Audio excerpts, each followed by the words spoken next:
যে যুবকরা আজকের এই আয়োজনে সম্পৃক্ত, কত মানুষ ফতোয়াবাজি করেছে 2-3 দিন যে উনি জামাত ইসলামী করে, উনি জামাত ইসলামী থেকে নমিনি হয়েছে, উনি এসে কি বলবে।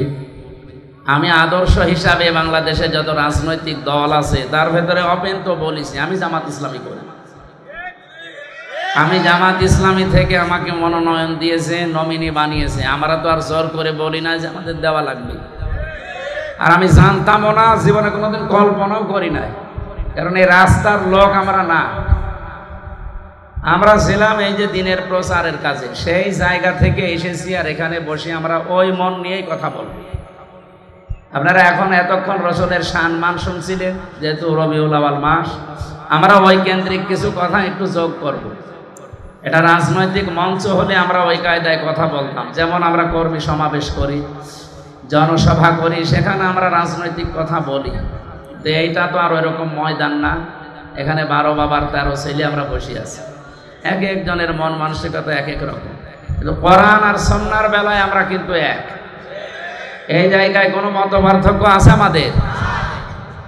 যদি মত পার্থক্য আসে, দরকার হয় বাবা মা নেতা নেত্রী ছেড়ে দেব, কিন্তু কোরআন হাদিস ছাড়া যাবে? আমিও আমার ওই রকম মন নিয়েই কথা বলবো ইনশাআল্লাহ। যে যুবকরা আজকের এই আয়োজনে সম্পৃক্ত, এরা আজকে এই আয়োজন না করে যদি গানের আসর দিত, আপনারা আনন্দ পেতেন না? কিছু মানুষ পেত, কিন্তু এই মানুষগুলো তো আনন্দ পেত না, এরা আরো কষ্ট পেত। আমরা আনন্দ পেয়েছি কোরআনের কারণে। কিসের কারণে বলেন তো? সুতরাং কোরআন শুনতে যারা এসেছেন খুশি হয়ে বলেন আলহামদুলিল্লাহ। পৃথিবীতে আল্লাহর যত বড় বড় দয়া আর রহমত আছে, যেগুলো আল্লাহ দিয়ে নিজে খুশি হন, আনন্দ পান, কিন্তু মানুষ ওইগুলো পেলে কষ্ট পায়। তার ভেতরে 1 নম্বরে কন্যা সন্তান। এটা আল্লাহ দিতে পারলে আল্লাহ খুশি, তিনি আনন্দ পান। কারো ঘরে যদি আল্লাহ কন্যা সন্তান দান করে, কিন্তু যার ঘরে আসে সে কি খুশি না বেজার? 100 জনের প্রায় 98 জনই আমরা বেজার হয়ে যাই। এই যে কন্যা সন্তান আসলে যারা বেজার হন, এই স্বভাব কোনো মুসলমানের মুমিনের না, এটা কাফেরের স্বভাব। ওয়াইদা বুশিরা আহাদুহুম বিল উনসা যাল্লা ওয়াজহুহু মুসওয়াদ্দা ওয়া হুয়া কাযীম। সূরা নাহালের ভেতরে নাহাল 14 পারায় নাহালের ভেতরে এসেছে, হে নবী আপনি যখন তাদেরকে কন্যা হয়েছে কথা বলবেন, দেখবেন মুখ চোখ কালো হয়ে ভরুকঞ্চিত করবে, তারা অন্তত রাগে ফেটে পড়বে। এই অভ্যাসটা কাফেরদের। কাদের? বাংলাদেশে বহু মুসলমানের ভেতরে ওই স্বভাব আছে না? আপনারা এখনো অনেকে কথা বন্ধ করেননি। আমার ভাইরা, এ পৃথিবীর শ্রেষ্ঠ মানুষ যার কথা শুনছিলাম এতক্ষণ, মুহাম্মদুর রাসূলুল্লাহ সাল্লাল্লাহু আলাইহি সাল্লাম, বলেন তো এই দুনিয়াতে তার একটা ছেলে সন্তানও বেঁচে ছিল। সেই কয়টাই হয়েছিল পরপর 3টা, একটাও বাঁচে নাই। বাচ্চা বয়সে তারা বিদায় নিয়েছে। আল্লাহ রাব্বুল আলামিন এজন্য কোরআনে কারিমে তার পরিচয় দিতে গিয়ে জানিয়েছেন, মা কানা মুহাম্মাদুন আবা আহাদিম মির রিজালিকুম ওয়ালাকির রাসূলুল্লাহি ওয়া খাতামান নাবিয়্যিন। এই এদিকে তাকা, আমি গতানুগতিক কথা বলছি না, এখানে একটা শিক্ষা আছে। আল্লাহ পাক বলেন, মুহাম্মদ এই পৃথিবীতে কোনো অ্যাডাল্ট পুরুষের বাবা ছিলেন না। তিনি পুরুষের বাবা ছিলেন, কিন্তু বয়স্ক কোনো পুরুষের বাবা ছিলেন না। আল্লাহ এখানে এই জন্য রেজাল দিয়েছেন, সিবিয়ান দেননি। সিবিয়ান মানে বাচ্চা, শিশু, আর রেজাল মানে প্রাপ্তবয়স্ক। কোরআনে কারিম কত সূক্ষ্ম, আপনি আয়াতটার এই শব্দটা শুনলেই টের পান। আমরা তো সে জন্মের পর থেকে বিভিন্ন জায়গায় এই রবিউল আউয়াল মাস আসলে মিলাদ হয়, আর মিলাদে ইমাম সাহেব যারা এই আয়াতটা পড়ে না, এই এলাকার ইমাম সাহেব নেই, আপনি ওনারা নিয়ে যান মিলাদ পড়তে, আয়াত দিয়ে তারা আরম্ভ করবে। মনে হয়তো গলায় সুর আছে, আমার ওইভাবে সুর হচ্ছে না, তাই ওই আসর দিয়ে এইটাই দিয়ে আরম্ভ করবে, মা কানা মুহাম্মাদুন আবা আহাদিম মির রিজালিকুম। মুহাম্মদ এই পৃথিবীতে কোনো অ্যাডাল্ট, কোনো প্রাপ্তবয়স্ক পুরুষের পিতা ছিলেন না। বলেন তো এই শব্দটা যদি আল্লাহ পাক এখানে সিবিয়ান লাগিয়ে দিতেন, রিজাল না দিতেন, ওই জামানায় যারা কাফের, যারা আল্লাহর নবীর ভুল ধরতো, কোরআনেরও ভুল ধরার চেষ্টা করত, এই আয়াতটা শোনার পরে তারা ভুল ধরতো কিনা?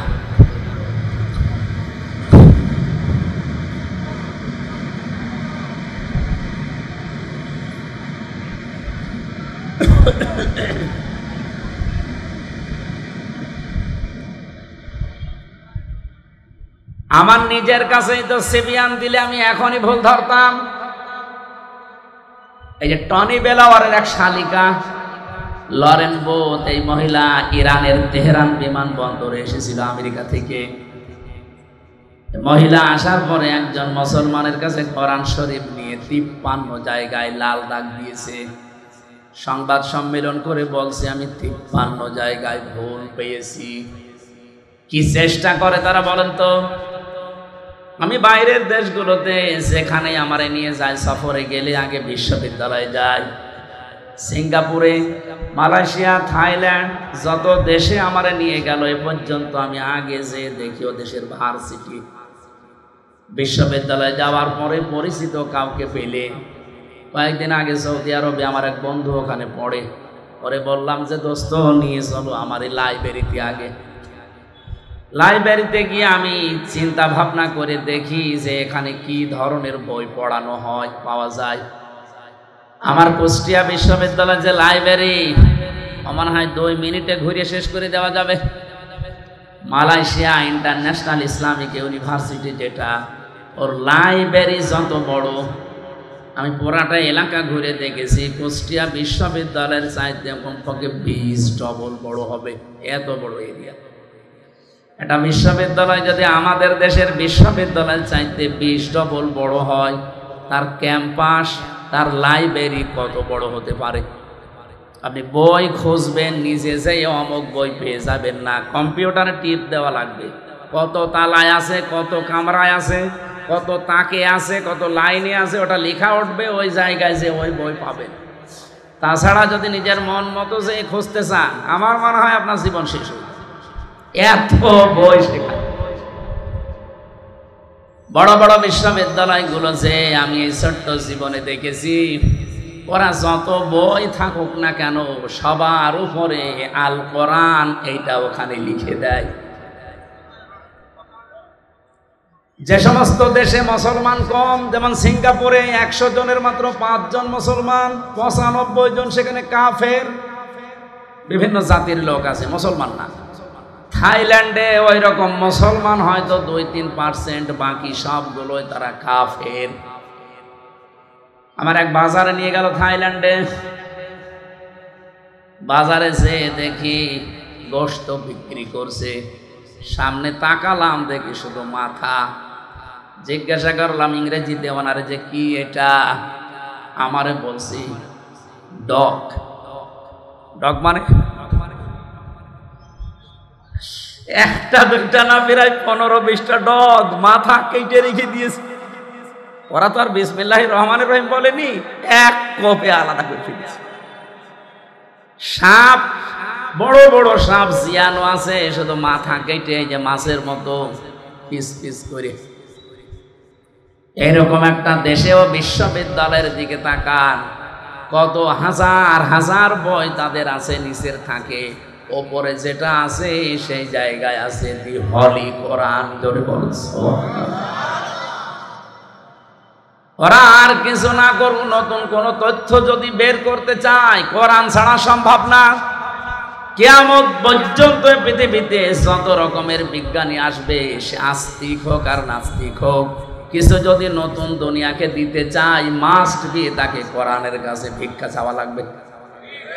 কথা বুঝতেছি? কি গবেষণা তাদের জীবনে আছে।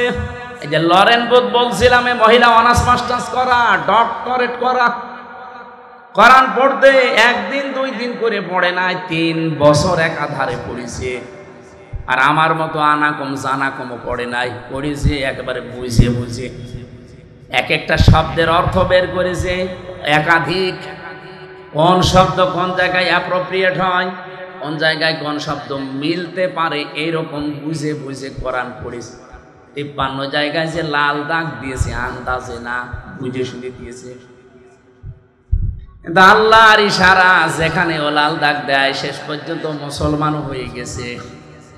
জিজ্ঞাসা করছে যে আপনার ধর্ম খ্রিস্টান, তামাম পৃথিবীতে সব চাইতে বেশি মানুষ বাস করে খ্রিস্টান ধর্মে। আপনি সেই বাপদাদার ধর্ম বাদ দিয়ে এ পৃথিবীতে মুসলমানদের ধর্ম এমনিতেই মানুষ দেখতে পারে না। এদেরকে টেরোরিস্ট বলা হয়, জঙ্গি বলা হয়, সন্ত্রাসী বলা হয়। আর আপনি এই ধর্ম মেনে নিলেন মানে? লরেন বোধহয় দিন জানিয়েছে, আমি মুসলমানদের চেহারা দেখে তাদের আচরণ দেখে মুসলমান হচ্ছি না, আমি মুসলমান হয়েছি আল্লাহর কোরআন দেখে। আমি 53 জায়গায় লাল দাগ দিয়েছিলাম ঠিক। এতদিন শুনতাম যে মুসলমানের কোরআনে কোনো ভুল নেই, কিন্তু আমার দৃষ্টিতে আমি পেয়েছি আল্লাহর দয়া আমার উপরে, আল্লাহর ইশারায় যেখানেই লাল দাগ দিয়েছি, ভুল ধরেছি, দেখি তার পরের আয়াতে বা পরের সূরাতে ওই আয়াতের জবাব আমার আল্লাহ 1500 বছর আগেই দিয়ে দিয়েছে। সূরা নেসার 34 নম্বর আয়াত শেষে আমি ভুল ধরলাম, এই আয়াতটাই আমার পরিবর্তন এনে দিয়েছে। আমি মনে করলাম যে এখানে যা দেওয়া আছে এটা তো বাস্তবতার সাথে মেলে না, কারণ তারা নারীবাদী, নারীদেরকে এগিয়ে রাখতে চায়। কিন্তু আমার যতটুকু গবেষণা, আমি চিন্তা ভাবনা করে বিশ্বে দেখেছি, অন্য জাতির লোকেরা আপনি দেখবেন, বিশেষ করে খ্রিস্টানরা, ওরা জাতে মাতাল হলেও তালে ঠিক আছে। আপনি খ্রিস্টান রাষ্ট্র যতগুলো আছে পৃথিবীতে তাকান, সবচাইতে বেশি খ্রিস্টান যেখানে বাস করে আমেরিকায়, তারা জাতে মাতাল হলেও তালে ঠিক। এই জন্য বলছি, সারা পৃথিবীর 257টা রাষ্ট্র আছে, সব রাষ্ট্রকে তারা সবক দিয়ে বেড়ায় যে নারীর অধিকার সমান সমান করা লাগবে, বলে না? অথচ নিজেরা এ কথা আজ পর্যন্ত মানের 144 বছর চলছে আমেরিকা স্বাধীন হওয়া, অথচ তারা আজ পর্যন্ত মানে নাই। আমি বারাক ওবামা পর্যন্ত পড়েছিলাম ইতিহাস, এরপরেই তো বারবার আসতেছে যে লোকটা, এই ডোনাল্ড ট্রাম্প। দেখতে আমার মনে হয় একটা মাতাল, ও কিন্তু রাজনীতিবিদ না, একটা ব্যবসায়ী। হঠাৎ করে এই লাইনে এসে বিভিন্ন কায়দা কৌশলে হয়ে গেছে পরপর 2 বার। আপনি দেখবেন এরকম একটা মাতাল মার্কা লোক, যার নামে নারী কেলেঙ্কারি পর্যন্ত আছে। এই কথা বুঝতেছেন? আপনি দেখেন কয়দিন আগে তার এগেনস্টে যে দাঁড়িয়েছিল কমলা হ্যারিস। এ পৃথিবীতে যদি শিক্ষিত নারী আপনি খোঁজ করেন জেনারেল লাইনে, 10 জন যদি আপনি শিক্ষিত নারীর তালিকা করেন, কমলা হ্যারিসকে একজন পাবেন। 1000-এর উপরে বিশ্ববিদ্যালয় লাইনে আছে, তার ভেতরে সবচাইতে উপরের বিশ্ববিদ্যালয় যেগুলো 1, 2, 3, 4 করে গণনা করা হয়, মার্কিং করা হয় একটার সাথে আরেকটা। আমাদের বাংলাদেশে একটাও সেই পর্যায়ে নেই। 1000 বিশ্ববিদ্যালয় সারা পৃথিবীতে, বাংলাদেশে তালিকায় এখনো একটাও যেতে পারেনি। তাহলে 1, 2, 3 কি গবেষণা হয় সেখানে বলেন তো? এইরকম জায়গা থেকে এই মহিলা পাশ করা, অথচ এই মহিলাকে ওই দেশের লোক গুরুত্ব দিল না, গুরুত্ব দিল ট্রাম্পকে। নবীজির হাদিস পড়েছিলাম, ক্বালান নাবিয়্যু সাল্লাল্লাহু আলাইহি ওয়াসাল্লাম, লা ইউফলিহা কওমুন ওয়াল্লাহু আমরহুম ইমরাতুন। বুখারী শরীফের হাদিস। ওই জাতি কখনোই সফল হচ্ছে না, হবে না। লা ইউফলিহা, মজারের আগে লান আসলে অর্থ হয় জীবনেও হবে না। এই হাদিসকে আমি এখন আমার নিজের জন্য বানাচ্ছি, নাকি আমি যে দল করি ও দলের জন্য হাদিস বানালাম? আর এই হাদিস নবীজি মনে হয় বাংলাদেশে শুধু জামাত ইসলামের জন্য বলেছে। নবীজি যখন ইন্তেকাল করে তখন জামাত ইসলামী ছিল 1941 সালে দলের জন্ম। আর আমি তো আমার জন্ম হচ্ছে 1992 সালে। সে হিসাবে হাদিস তো আমার বানানো, আমার বাবারও বানানো সম্ভব না। কথা বুঝতেছে? কি বলি, একটু বিবেকের আয়না দিয়ে একটু চিন্তা করেন, দেখেন তো। নবীজি বললেন লাই ইফলিহা, যদি ইফলিহ বলতেন আমি অর্থ করে ফেলতাম। এই লামটা দিয়ে আমিও ঝামেলায় আছি।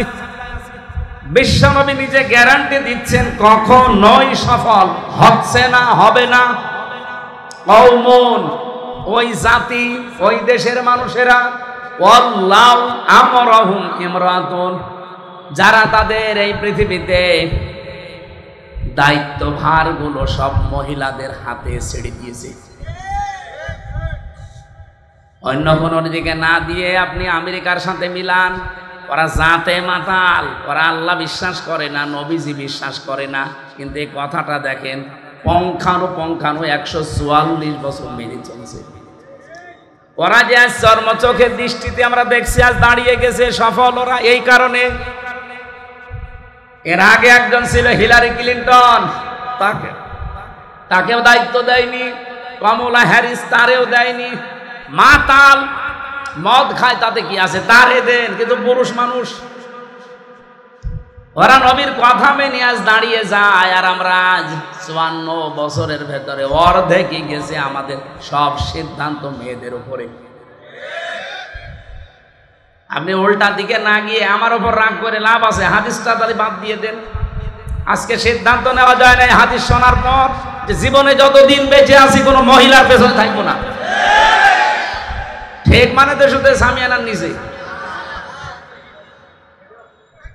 ওয়াজ তো হয়ে গেছে, আবার কি ওয়াজ করবে? এইটা যদি আমরা এবার মেনে নিতে পারি, সত্যি সত্যি ইসলামকে আপনি দেখতে পাবেন এবার কোরআন দিয়ে দেশ চলছে। কোন মহিলা আমার সামনে আসতে পারবে না, আমার সামনে পুরুষ মানুষ আসুক। এখন যদি মানে মেয়েদের ছোট করলেন, আপনি কি আল্লাহ রাসূলের চাইতে মেয়েদেরকে বেশি ভালোবাসেন? বিশ্ব নবী জানিয়েছেন পৃথিবীতে আমার কাছে 3টা জিনিস খুব বেশি ভালো লাগে, একটা নামাজ, একটা সুগন্ধি, আর একটা মেয়ে মানুষ। এই মেয়ে লোক বলতে গিয়ে তিনি ইমরাতি দিয়েছেন, আমার স্ত্রী আমার কাছে ভালো লাগে। আমাদের কাছেও নামাজ অনেকের ভালো লাগে, অনেকের লাগে না। অনেকের কাছে সুগন্ধি ভালো লাগে, অনেকের কাছে আবার দুর্গন্ধ ভালো লাগে। ওই যে বিড়ি খায়, এটাকে সুগন্ধ। অনেকের কাছে স্ত্রী ভালো লাগে, নিজেরটা বাদ দিয়ে অন্যেরটা। না এই এলাকায় সব নেই আছে, মানে এই যে পরকীয়া প্রেম করে কারা, পরকীয়া প্রেম যারা করে এরা কি নিজের বর সাথে না অন্যের বর সাথে? আমার ভাইরা, এই জন্য আল্লাহ রাসূলের চাইতে বেশি মর্যাদা আপনি জীবনেও দিতে পারবেন না মহিলাদেরকে। আন্দাজে যা বলছেন ওটা আপনার নিজের স্বার্থে, দলীয় স্বার্থে। যে কথা বলছিলাম, এই যে মহিলাটা খ্রিস্টান সবচাইতে বেশি পৃথিবীতে, তারপরেও তিনি যখন বলেন আমি দেখলাম যে আমার নিজের ভুলই ধরা পড়ে যাচ্ছে একটা একটা করে, এই সেই আয়াতটাই বলছিলাম, সূরা নিসার 34 নম্বর আয়াত, আর রিজালু কাওয়ামুনা আলান নিসা। আমি পুরুষদেরকে বানিয়েছি অভিভাবক আর মেয়েদেরকে বানিয়েছি তাদের আজ্ঞাবহ। এটা আজ আমাদের দেশে অনেকে সিস্টেম পুরা উল্টিয়ে ফেলেছে। মেয়ে লোক এখন রাজমিস্ত্রি আর আমরা যুগাইলে। স্বামী এখন অধিকাংশ পরিবারে আর স্বামী নেই, মানে হুকুমের দাস হয়ে গেছে। সব পরিবারে না, বহু পরিবারে আমি দেখেছি স্বামী আন্দাজে নামে আছে শুধু, অথচ স্বামীর যে মর্যাদা এ পৃথিবীতে নবীজি জানিয়েছেন। আল্লাহ বাদে যদি সেজদা দেওয়া জায়েজ থাকতো, মেয়েদের কানের কাছে মুখ নিয়ে বলতাম যে স্বামীর পায়ে সেজদা দাও। এত মর্যাদা আল্লাহর পরে আল্লাহ যাকে দিলেন, সেই স্বামীকে আজ অনেকেই আছে গোলামের মতো ব্যবহার করে। গোলাম মার্কা স্বামী আছেন কারা? হাত তোলেন তো। এলাকা তো অনেক ভালো, আলহামদুলিল্লাহ।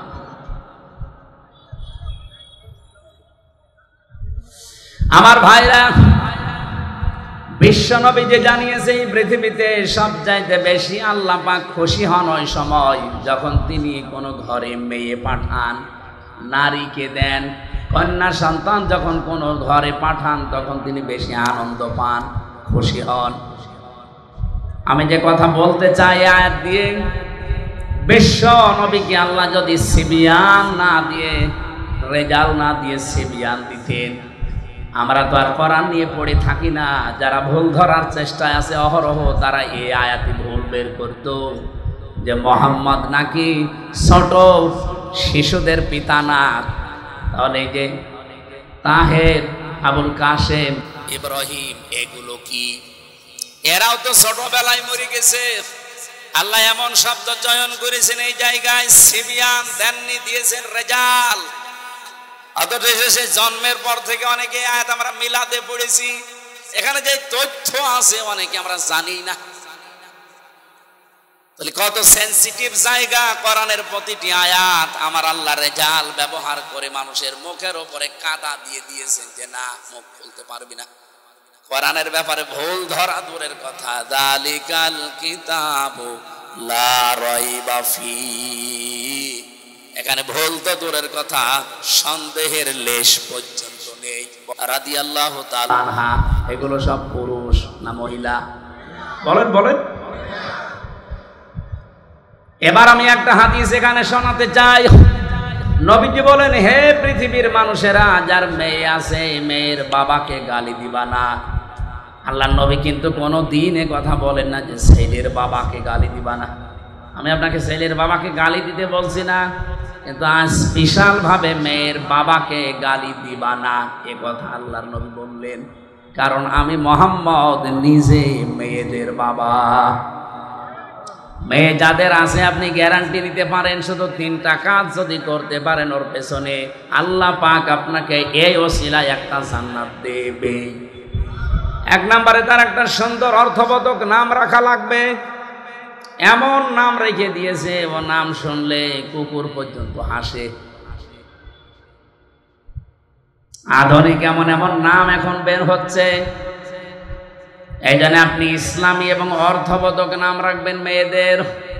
2 নম্বরে শুধু নাম রাখাই শেষ না, এর পেছনে আপনি খরচ করবেন আপনার সাধ্য মতো দিন শেখাতে। আপনার মেয়ে হাফেজা হবে, আপনার মেয়ে ইঞ্জিনিয়ার হবে, ডাক্তার হবে, কোনো অসুবিধা নেই, কিন্তু তাকে প্রথমে কোরআনে কারিমের জ্ঞানটা এমন ভাবে দেন ও বড় হয়ে যেন দুর্নীতি না করে। এগুলো যাদের ভেতরে আছে, আপনার মেয়ে যদি ডাক্তার হয়, রাজশাহীর ডাক্তার ফাতেমা সিদ্দিকার মতো হবে। আপনার মেয়ে যদি বিশ্ববিদ্যালয়ের শিক্ষিকা হয়, আমি বহু বিশ্ববিদ্যালয়ের শিক্ষিকা দেখেছি, এই মানুষগুলো সূর্যের আলো পর্যন্ত তাদেরকে দেখতে পায় নাই, অথচ তারা ভার্সিটির শিক্ষিকা। আর আপনার মেয়ে প্রাইমারির মাস্টার, ওরা আগা থেকে মাথা পর্যন্ত শুধু সূর্য না, এলাকার সূর্যরাও দেখে। এই জন্য তাকে এমন জ্ঞান আপনি প্রথমে দিয়ে দেবেন, ও যখন এই দায়িত্ব পালন করুক দুর্নীতি করবে না। আপনি দেখেন আগে কিন্তু 5 এবং 8 100 মার্কের কোরআন ছিল, হাদিস ছিল, ফিকহ ছিল, ইসলামী ইতিহাসগুলো ছিল 100 মার্কের বৃত্তি পরীক্ষায়। কিন্তু আমাদের দুর্ভাগ্য, আগে যারা দায়িত্ব ছিল এই 15 বছরে ওরা এই বৃত্তি পরীক্ষায় 100 মার্ক কোরআন হাদিস তুলে দিয়েছে। আরে পরীক্ষার জন্য অনেকে পড়ে না, সেটা যদি সিলেবাসে না থাকে ও জীবনে হাত দেবে। আগে সেই 3 যখন পড়তাম তখন গারে সুরের ঘটনা পড়তাম। হযরতে আবু বকর সিদ্দিক নবীজিকে রাতের বেলা পাহারা দিয়েছিলেন, পড়তাম আর ওই সময় বুঝতাম না, তারপরও মন লাগিয়ে দিতাম যে কি কি হয়েছে দেখি। আবু বকরের উপর একটা আলাদা ভালোবাসা জন্ম নিত যে নবীর জন্য এত কিছু করেছে। ওখানে শিক্ষায় দেখবেন 2-3 লাইন আবার লেখাও ছিল যে হযরতে আবু বকর নবীজির জন্য একটা দিন একটা রাত এই কষ্টটা করার কারণে আল্লাহ এত বেশি খুশি হয়েছিলেন, কিয়ামত পর্যন্ত আমরা যারা দুনিয়ায় আসতে পারি সবার নেকি যদি এক পাল্লায় দেন, হযরতে আবু বকর নবীজির জন্য এক রাতে যে কষ্ট করেছিলেন, ওই এক রাতের কষ্টের সমান যে সওয়াব, ওই সওয়াবের পরিমাণ হবে না। আবু বকরের প্রতি এমনি একটা আলাদা ভালোবাসা তৈরি হয়ে যেত, সেইগুলোই যদি এখন তুলে দেয় তে ভালোবাসা জন্মাবে কি করে? এই জন্য সিলেবাসে যারা ছিল শিক্ষা ব্যবস্থায়, ওরা যাতে মাতালগিরি করলো, ওরা কিন্তু তালে ঠিক ছিল। আপনি দেখেছেন যে কয়েকজন মানুষ দায়িত্ব পালন করেছেন, নুরুল ইসলাম নাহিদ, ডাক্তার দীপমণি, আর এই যে চট্টগ্রামের নওফেল, এগুলো লেখাপড়া কোন জায়গায়, এগুলো প্রোটেকশন কোন জায়গা থেকে? সর্বশেষ যে লোকটা দায়িত্বে ছিল এই মহিউদ্দিনের ছেলে নওফেল, চট্টগ্রামের শিক্ষা মন্ত্রণালয় ছিল, ওর পড়া ভারতের রামকৃষ্ণ। যারা রামকৃষ্ণ থেকে পড়ে এসে আমাদের মুসলমানের 92% মুসলমানের দেশের শিক্ষা ব্যবস্থায় শিক্ষামন্ত্রী হবে, অত কোরআন হাদিস পড়াবে। এই জন্য 100 মার্কের ছিল, আবার তুলে দিয়েছে, দরকার নেই। আমরা চাই আবার এই দেশে সকালবেলা ফজরের পরে কোরআনের আওয়াজ বিভিন্ন ঘর থেকে আসতে থাকবে। এটা চান না? খালি আসলে আজকে আসার পরে প্রায় 4-5 জন বাচ্চা এসে বসে মাথায় হাত দেন, দোয়া করেন। কি দোয়া করবেন? বাচ্চাগুলো খারাপ হয় ওই সময় যখন মায়ের পেট থেকে দুনিয়াতে আসে, কারণ এই 10 মাস 10 দিন মায়ের পেটে থাকাকালীন ও অনেক কিছু ওখান থেকে নিয়ে আসে। বিজ্ঞান এখন প্রমাণ করছে 6 মাস যখন মায়ের পেটে মানুষের হয়ে যায়, তখনও দুনিয়ার কথাবার্তা শুনতে পায়। এখন 6 মাস আপনার স্ত্রীর পেটে সন্তান বয়স হয়ে গেছে, আপনার স্ত্রী বসে বসে এমন সিরিয়াল দেখতেছে যার ভেতরে শুধু আল্লাহ রসুলের কথা। ওইটা দেখে আর ওর ভেতর থেকে তো সব শুনতেছে, ওইটা প্র্যাকটিস করে, আসার পরে ঠিক ওইটা আচরণ করে। বলেন, দোয়া চাই আমার কাছে, হুজুর দোয়া করেন আব্দুল কাদের জেলানির মতো ছেলে চাই। আব্দুল কাদের জেলানি এমনি হবে? সম্মানিত মা বোন যারা এসেছেন, শুধু ওয়াজ শুনতে আসা না, এখন থেকেই পরিবর্তনের নিয়ত করে বাড়ি যাবেন। হযরতে আব্দুল কাদের জেলানি রহমতুল্লাহ আলাইহি যে মায়ের পেটে এসেছিলেন, আপনি সেই মায়ের জীবনী পড়ে দেখেছেন কোনোদিন? আমি কারাগারে থাকতেই 3 বছরে গুরুত্বপূর্ণ যে বইগুলো পড়ে শিক্ষা নিয়েছি, তার অন্যতম প্রোডাক্টিভ মুসলিম, কারাগারে রাত দিন। আর এই যে আব্দুল কাদের জেলানি রহমতুল্লাহ আলাইহির জন্ম, এত সুন্দর করে সেখানে শিক্ষামূলক বিষয়গুলো তুলে এনেছে। সন্তান পেটে রাখা অবস্থায় যদি ওগুলো পড়তো, তাদের ঈমানও বৃদ্ধি হতো জাইনাব আল গাজালির মতো। আব্দুল কাদের জেলানির মায়ের নাম ফাতেমা, এই মেয়েটার মতো আমাদের মেয়েদেরও মায়েদেরও ঈমান মজবুত হতো। বাসর রাতে স্বামীকে ডাক দিয়ে বলছে, স্বামী দাঁড়ান, আপনি আমার কাছে আসা থেকে একটু বিরত থাকেন। আমার বাবা কিন্তু আপনাকে বলেছিল আমি নাকি অন্ধ, আমি নাকি বোবা, আমি নাকি ন্যাংড়া। আর ঠিক বলেছে আমার বাবা। আপনি যে বাসর রাতে আমার কাছে আসতে যে ফিরে গেলেন ভয়তে, আপনি বিয়ের আগেই তো শুনেছিলেন যে আমি অন্ধ, অথচ আমার চোখ এখন ভালো। আপনি শুনেছিলেন যে আমি নাকি ন্যাংড়া, অথচ আমি হাঁটতে পারি। আপনি শুনেছিলেন আমি কিছু শুনতে পাই না, কালা, অথচ আমি আপনার কথা শুনতে পাচ্ছি। আপনি শুনেছিলেন আমার বাবার কাছে আমি বোবা, কথা বলতে পারি না, অথচ আমি আপনার সাথে টকিং করছি। আমার বাবা যা বলেছে সত্য বলেছে, এই কারণে আমি যখন প্রাপ্তা বয়স্ক হয়েছি, তার মানে মেয়েরা প্রাপ্ত বয়স্ক হয় ওই সময় যখন তাদের শরীর খারাপ হয়। কথা বুঝতেছে? মেয়েরা যারা এসেছেন, সম্মানিত মা বোনেরা, আপনাদেরকে বলছি, একটা মেয়ে মানুষ ওই পর্যন্ত প্রাপ্ত বয়স্ক হয় না, প্রাপ্তা। মেয়েদেরকে প্রাপ্তা বলা হয়, পুরুষ প্রাপ্ত। যতক্ষণ তাদের মাসিক না হয় বা ওই শরীর খারাপ না হয়, যখন শরীর খারাপ হয়ে যাবে, সে 9 বছরে হোক, 12 বছরে হোক, 15 বছরে হোক, যখনই শুরু হবে, ওই দিন থেকে শুরু করে জীবনে আর কোনোদিন আপনি ওই মাসে 3 দিন, 5 দিন, 7 দিন বাদ দিয়ে নামাজ বাদ দিতে পারবেন না। এই মাসলাটা বুঝেছেন কিনা বলেন? তাহলে মেয়ে লোকের নামাজ ফরজ হওয়া যেদিন শরীর খারাপ হয়েছে ওই দিনের পবিত্র হওয়ার পর থেকে, তার শরীর খারাপ হওয়ার পর থেকে নামাজ শুরু। হ্যাঁ, প্রতি মাসে মাসে আপনি 3 দিন 7 দিন 10 দিন পর্যন্ত নামাজ না পড়ে থাকতে পারবেন যখন শরীর খারাপ থাকবে। তো শরীর ভালো হয়ে গেলে বাকি সময় কোনো দিন আপনি আর নামাজ বাদ দিতে পারবেন না। অনেকের মেয়ের হয়তো 10 বছর 12 বছর 13 বছরে শরীর খারাপ হয়, কিন্তু বাবা তো আর জানে না, মা তো এই বিষয়গুলো জানে। নামাজ না পড়ে ফজরের সময় ঘুমিয়ে আসে, বাবা তো আর জানে না যে আমার মেয়ের অবস্থা কি। মা কিন্তু সব জানে। বাবা যে ডাক দিয়ে বলবে যে ফরজ নামাজটা পড়ে ঘুমা, বলতেও পারে না। এই জন্য মা বোন যারা এসেছেন, আপনার দায়িত্ব এটা, স্বামীকে হয় জানিয়ে দেবেন যে এই মাস থেকে তার এই শরীরের অবস্থা, আগামী থেকে তার নামাজ কিন্তু আর কাজা করা হারাম, ফরজ নামাজ পড়াই লাগবে। আমি এই মাসলাটা বোঝাতে পেরেছি কিনা বলেন তো? বলেন বলেন। আমাদের বাবাদের দরকার নেই, আমরা বাবারা শুধু আদেশ দেওয়ার ক্ষেত্রে থাকলে হবে। বড় ভাই যারা আমরা আছি, বাবা যারা আছি, আদেশ দেওয়া পর্যন্ত থাকলে হবে, কিন্তু দায়িত্ব পালন করা লাগবে মায়েদের আর বড় বোনদের।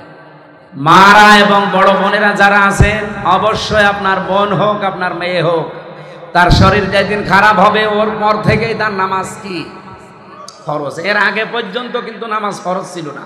এর আগে পর্যন্ত সে 10 বছর হোক 12 বছর হোক 15 বছর হোক, এর আগে পর্যন্ত যদি নামাজ পড়ে থাকে সওয়াব হলে আপনার হবে, ওই মেয়েটার সওয়াব হবে না। এর পর থেকে নামাজ পড়লে সওয়াব, না পড়লে কবিরা গুনাহ, আর আপনি আদেশ দেননি, আপনারও গুনাহ।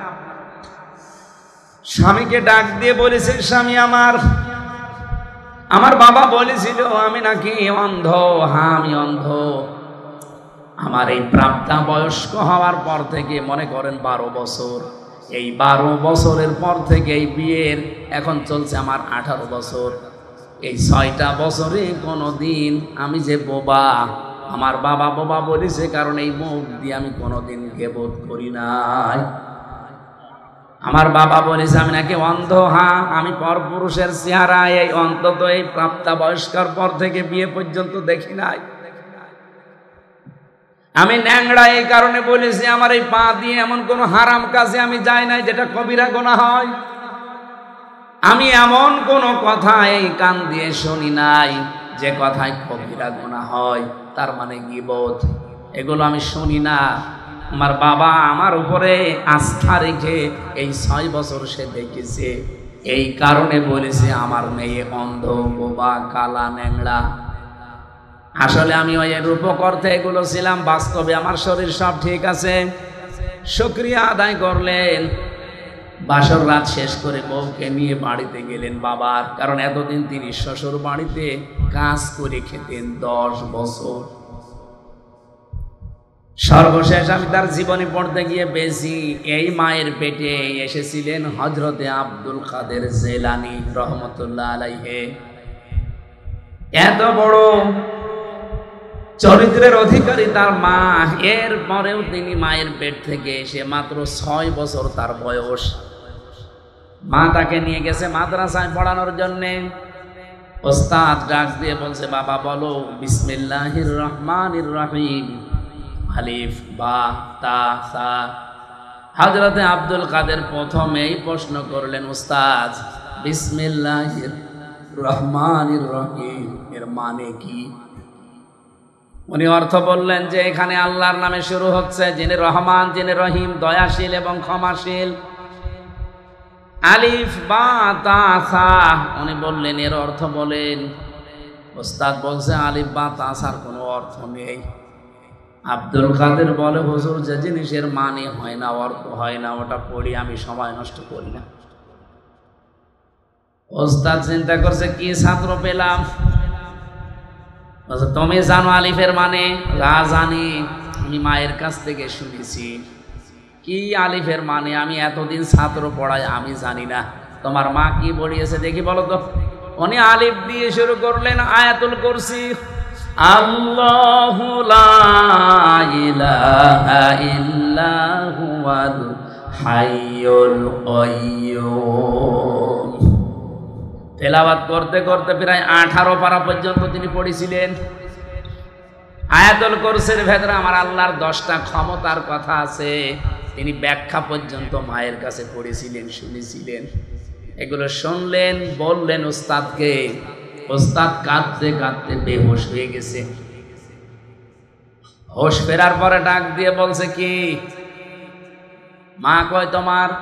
পর্দার আড়াল থেকে মাকে জিজ্ঞাসা করলেন, আপনি এই ছেলেকে মনে হয় কোনো জায়গায় পড়িয়েছেন, এখন নিয়ে এসেছেন আমার কাছে পরীক্ষা করার জন্যে?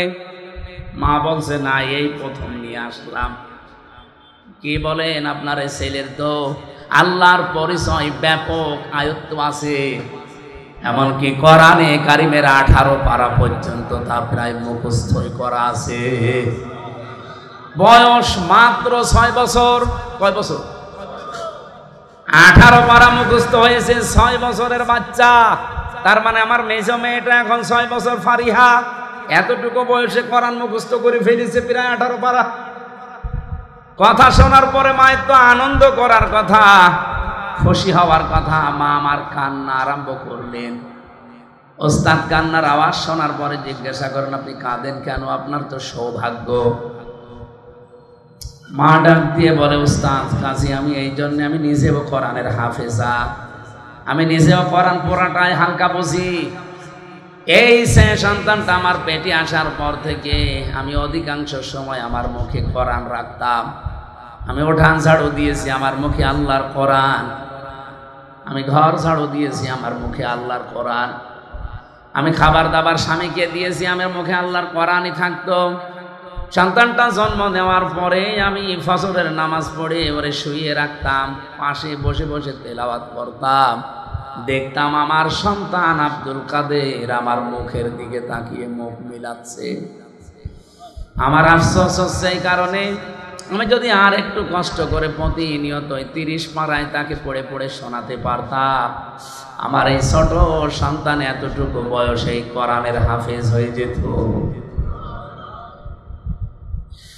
ও আপনার মা বোনেরা, সন্তান এমনি আব্দুল কাদের জেলানি হয়।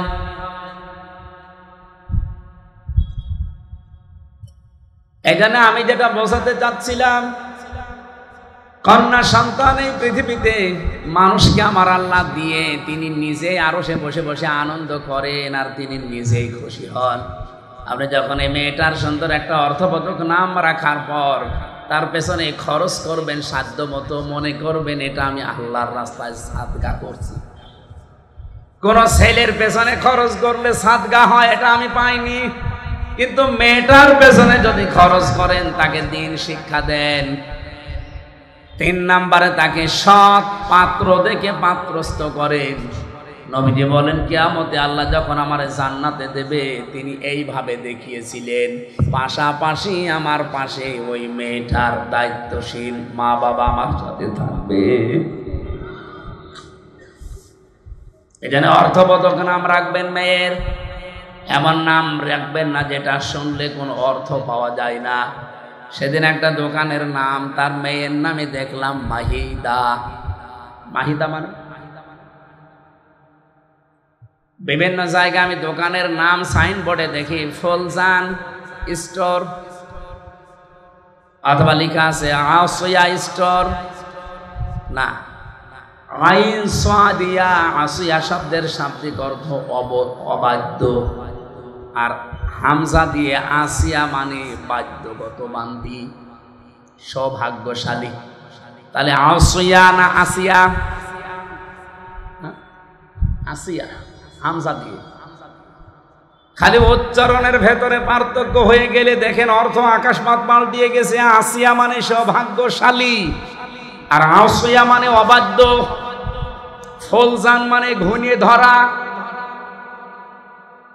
ওরে মাহিদা রেখেছে, জিজ্ঞাসা করলাম মাহিদা স্টোর কি? বলে আমার মেয়ে হয়েছে, তার নামই আমি দোকান দিয়েছি। খুব ভালো লেগেছে নামটা আমার। কোথায় পেয়েছেন? মাহিদা।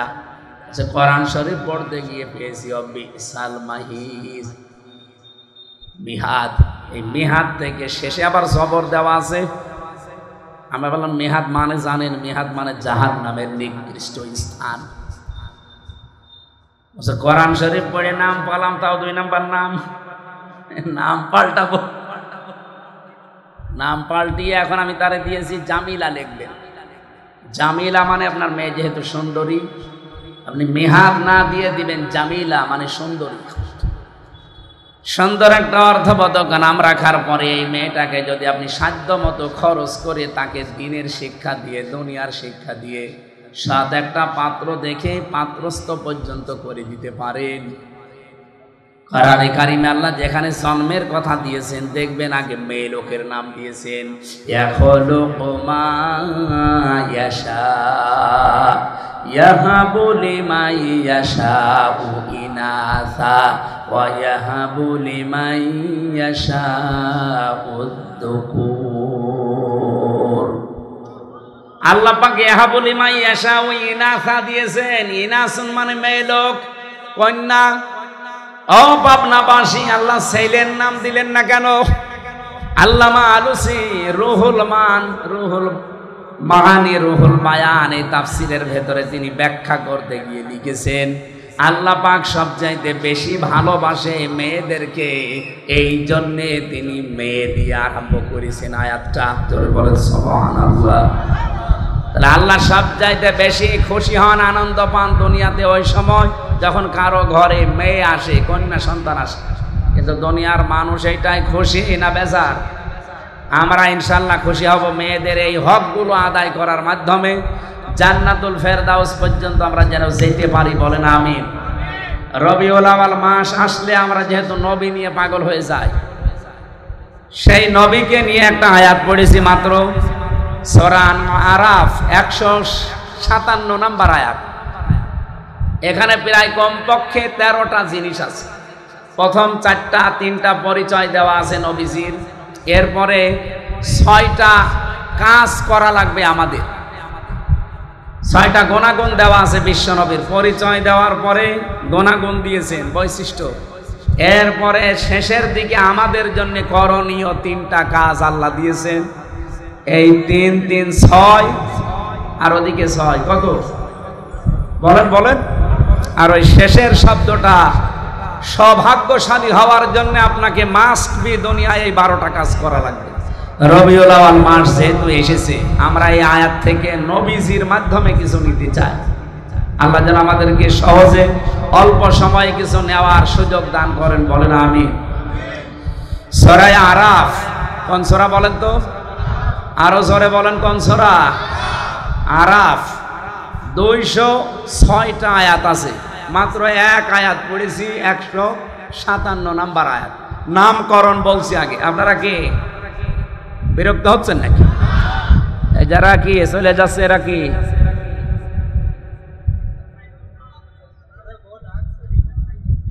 আমার ভাইরা একটু খেয়াল করে শুনবেন, তাফসীর মাহফিলে কথা বলতে হলে একেবারে তার নামকরণ থেকে আরম্ভ করা লাগে। আরাফ শব্দের শাব্দিক অর্থ আমরা জানি, ওই যে আরাফাতের ময়দান না, এটা শুধু আরাফাতের ময়দান না। আরাফ শব্দের শাব্দিক অর্থ উঁচু। এটা জান্নাত এবং জাহান্নামের মাঝখানে একটা দেওয়াল দেওয়া আছে, এই দেওয়ালটার নাম হচ্ছে আরফ। নবীজি বলেন কিয়ামতের দিন আল্লাহ কিছু মানুষকে এখানে বসিয়ে দেবেন। এ মানুষগুলো জান্নাতেও আপনি যেতে পারবেন না, জাহান্নামেও যাবেন না। হ্যাঁ, ওই প্রাচীরের ওপরে দাঁড়িয়ে থাকা লাগবে। কতদিনে আর নেই, সীমা নেই। আমাদের কারো কপাল যদি ওই রকম হয়ে যায়, কেন হবে সেই কথাটা বলে আমি তাফসিরে যাচ্ছি। বিশ্বনবী বলেন আল্লাহ তাদেরকে জান্নাতে দেবে না মাত্র একটা কারণে, ওর নামাজ রোজা পর্দা পুশিদা সব ঠিক ছিল, কিন্তু পরিবারে ওর বউর সাথে আচরণ ভালো করত, মার সাথে আচরণ ভালো করত না। ও দুনিয়ায় মায়ের হক আদায় করে নাই ঠিক মতো, এই কারণে আজ ওই জায়গায় দাঁড়িয়ে আছে। ও জান্নাতে যেতে পারছে না। তাহলে জান্নাতে যাওয়ার বাধা কিন্তু আপনার মা বাবা। আমার মনে হয় এখন মা বাবা যারা প্যান্ডেলে বসে আছে এরা আনন্দে আত্মহারা, যে হুজুর আরো বেশি দিন বেঁচে থাক। আরে মা বাবা, আপনারও তো কিছু দায়িত্ব আছে। ওই যে সন্তান হওয়ার পরে তার সুন্দর অর্থবোধক নাম রাখার পরে তার দ্বীনের শিক্ষা দেওয়া। এ কথা বলেন না কেন? আপনি কি শিক্ষা দিয়েছেন যে আপনি মা বাবা আল্লাহর পরে আপনার স্থান সে ছেলে জানেই না? কয়েকদিন আগে একটা জানাজা দেখছিলাম ভিডিওতে, এই বাংলাদেশের সুদর্শন পুরুষ নামে একজনের নাম শোনেননি? ও যদি সুদর্শন পুরুষ হয় আমি কি কি জানো নাম ওর? অ্যাডলফ। আমি মনে করছিলাম অ্যাডলফ হিটলার মনে হয়। এই শয়তানের জানাজার নামাজে আমি দেখলাম ও বাবা মারা গেছে, জানাজা পড়ছে, এইভাবে তুলে দাঁড়িয়ে আছে। এখন যে কোনো দেখি সালাম ফেরানো লাগবে তাও জানে না। অ্যাডলফের মতো সন্তান আপনি জন্ম দেন, সুদর্শন পুরুষ হয়ে বাংলাদেশ কাঁপিয়ে যাক, আল্লাহর কসম কিছুদিন পরে দেখবেন তার মাকে বৃদ্ধাশ্রমে রেখে এসেছে। কারণ আজ হাজারো বৃদ্ধাশ্রমের নিজে খোঁজ নিয়েছি, নিজে গেছি, যে দেখেছি দিন শিক্ষায় শিক্ষিত যারা তাদের মা বাবাও বৃদ্ধাশ্রম অনেক আমি পেয়েছি। এটা শুধু ওই ছেলেটার কারণে না, এটা হচ্ছে তার বউর কারণে। অধিকাংশ 190 জন মা বাবা যারা আজ বৃদ্ধাশ্রমে থাকে তাদের খোঁজ খবর নিয়ে পাশে বসে কথা শুনলে দেখবেন চোখের পানি ফেলতেছে, হাও মাও করে। আমি যে কিশোরগঞ্জে পেয়েছিলাম, কিশোরগঞ্জ থানা, ওইটা হচ্ছে নীলফামারী জেলা। আমি যে দেখলাম দুই পাশে মা আর বাবা বসে আছে, প্রায় 25 জন 50 জন। একজনের কাছে একটু মাথা কাত করে বললাম, কি বাড়ি কোথায়, কি করেন, কেন এখানে এসেছেন? হাও মাও করে আমার হাত চেপে ধরে হাও মাও করে কাঁদতেছে এই বাবাটা আর মা। সে একজন বলছে আমার 2টা ছেলে থাকে, একটা আমেরিকায় আর একটা ইংল্যান্ডে, আর একটা ছেলে আমার এদেশে আছে, সে বড় ডাক্তার। 3টা ছেলে প্রতিষ্ঠিত। আমার ছেলেদের আমি দোষ দেই না, সেই রকম দোষ হচ্ছে আমার বৌমাদের। ওরা এমন ভাবে কড়াকড়ি করে, শেষ পর্যন্ত বাড়িতে 5টা রুম আছে, একটা রুমে আমাদের এই বুড়ো বুড়ির জায়গা হয় না, টাকা পয়সা পাঠাই, এই বৃদ্ধাশ্রমে আজ পড়ে আছে। আমি অনেক দিনের শিক্ষায় শিক্ষিত মানুষের মা বাবাকেও পেয়েছি। সত্যি কথা বলবো তো অসুবিধা কি? আমার গায়েও পড়তে পারে, পড়ুক, কিন্তু তারা শুধু দায়ী না। যে সমস্ত মাওলানা বলেন এই দিন শিক্ষায় শিক্ষিত ভাইরা তাদের মা বাবাকে বাধ্য হয়ে রেখে এসেছে শুধুমাত্র তাদের পরিবারের সন্তান আর বউর কারণে। আমি এক কলেজের অধ্যাপককে দেখেছিলাম, সে দিনের শিক্ষায় শিক্ষিত, আবার জেনারেল, কিন্তু মাকে যখন বৃদ্ধাশ্রমে রেখেছে প্রায় 3 মাস হয়ে গেছে, খোঁজ খবর মাঝে মাঝে নিতে যায়। আর আজকে কর্তৃপক্ষ তারে খবর দিয়েছে যে আপনার মা মনে হয় বাঁচবে না, সর্বশেষ আপনি একটু শেষ দেখা করেন। উনি যে দেখি হাও মাও করে কাঁদছে মায়ের পায়ের কাছে বসে। ওর মা বলছে কান্না বন্ধ কর, আমার সময় আর বেশি নেই, আমি মনে হয় বিদায় নেব। তবে তোর একটা কথা বলি, আমি যখন মারা যাব তখন তুই আমার মাথার উপরে যে ফ্যানটা আছে এটা ভালো না, ঘোরে না। মা ওরে বলছে ফ্যানটা পাল্টিয়ে দিবি। এ কথা বলতে বলতেই দেখলাম জিজ্ঞাসা করছে কান্না জড়িত কণ্ঠে, মা কেন? কেন মানে? আমি তো তোর ছোটবেলা থেকে পর্যন্ত মানুষ করে দেখেছি, তুই তো গরমে থাকতে পারিস না, তুই যে ফ্যানটা আজ 3 মাস আমার মাথার ওপর এটা ঘোরে না, তুই আমার সাথে শেষ বয়সে যা করলি আমার মনে হচ্ছে কিছুদিন পরে তোর এখানে আসা লাগবে। তোর তো ফ্যান ছাড়া ঘুম হবে না, তোরে আমি খুব ভালোবাসি, আগে থেকে সতর্ক করলাম, ফ্যানটা পাল্টিয়ে নতুন ফ্যান আগে লাগিয়ে দিস, তোরই ভালো হবে। এ কথা বলে ওর মা মরে গেল। আমার বলছে হুজুর মন খারাপ, আমি দেখতে গিয়েছিলাম ওটা ওই চট্টগ্রাম বিভাগে।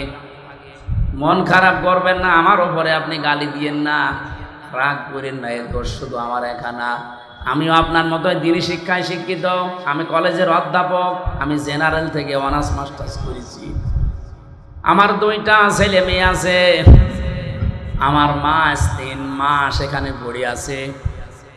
মাঝে মাঝেই মাকে আমি খরচ দিয়ে যাই, কিন্তু সাধ্য মতো দিতে পারি না। বউ আমারে বলেছে এই বুড়ি যদি বাড়ি থাকে তোমার ভাত আমি খাবো না। আমি তো বউকে তালাকও দিতে পারলাম না ওই বাচ্চা দুটোর মুখের দিকে তাকিয়ে। শেষ পর্যন্ত মাকেই রেখে গিয়েছিলাম। আজকে মা আমার চিরদিনের মতো চলে গেল। আমার বাবা সেই ছোট্টবেলায় মারা গেছে, বহু কষ্ট করে পর্যন্ত আমি পৌঁছিয়েছিলাম। খুব অবস্থান ভালো না আমার, যাই আছে আমি চলতে পারতাম, কিন্তু আজকে আমি এমন একজনকে হারালাম যে দুনিয়ায় আমার নাম ধরে ডাকবে সেরকম মানুষ এখন আর নেই। বলেন তো, জেনারেল শিক্ষা বলেন আর ধর্মীয় শিক্ষা বলেন, মা বাবাকে বৃদ্ধাশ্রমে রেখে আসার পেছনে আমি যতটুকু দেখছি, আমি তো একেবারে কম ঘুরি না, যতটুকুই দেখছি সবচাইতে বেশি ভূমিকা পালন করে বাড়ির বউগুলো। 100টার প্রায় 98টা পরিবারে আজ বউ শাশুড়ির মিল নেই। ছোটখাটো জিনিস নিয়ে তাদের মনের দূরত্ব, শরীরের দূরত্ব এত বেশি, শেষ পর্যন্ত স্বামী যারা আমরা আছি আমরা মানসিক রোগী হয়ে যাই। বর দিকে একটু ভালোবাসা দেখালে আমার নাম পড়ে যায়, আমি বউ পাগল। মা বাবার কথা শুনতে গেলে ওদিকে শ্বশুর শাশুড়ির মন তো পাওয়াই যায় না, বউ বলে ফেলে তোমার বিয়ে করার দরকার কি। আমি কি বেশি বললাম?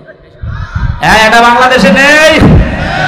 এই দুই চাপা কলে পড়ে হাজার হাজার স্বামী আজ আমরা মানসিক রোগী, কিছু বলতেও পারি না, সইতেও পারি না। এ ঝামেলায় আছেন কারা? হাত তোলেন দেখি, বলেন।